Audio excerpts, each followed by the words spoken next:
okugira abavuzi b'ebyiruka okukyara munonga ba bodaboda nibagira ngu ebeeyi y'amajuta okutemba ecumbagiize emirimo yabo kandi abantu abo barikutwara tibarikwenda kubongyeraho beeyi. Tureba amajuta bagatembesize munonga kandi twe nk'abadriva baravuga zati wagezeho kuganira n'umusabazi akabeeyi agira ngo wayenda kumwiba.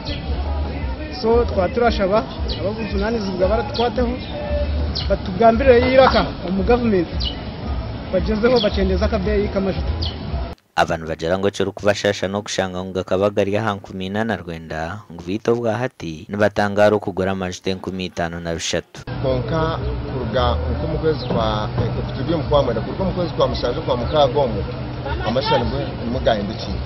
So ati challenge yitu inetu kuja kutunga no sanga wabuga n'umusabaze akajya kuninza umukanara amajuta gatakatembera twaroshinje ku metano konkazi wamugamba ati abo amajuta kutemba na nshonye njyame ku 2 akura kaenda kumwiba akuba as recent saa zino ni rugar wa Mwanza niza kunuka mwengo wama kutanaga nywere 15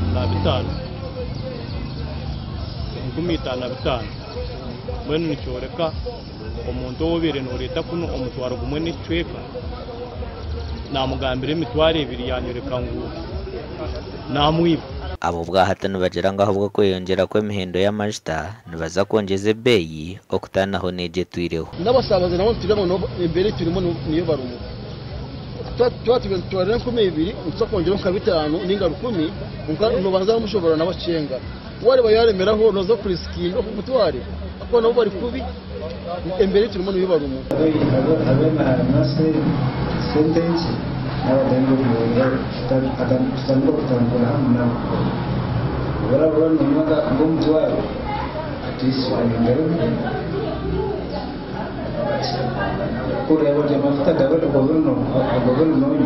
ubwate ebeeyi y'amajuta akorwaho amacundiro gatari gamwe na gamwe teri kwingana kandi ho n'abamuhara bakama b'amacundiro nibagira ngo kutemba kw'amajuta kurugirira kweyongera kwa dora.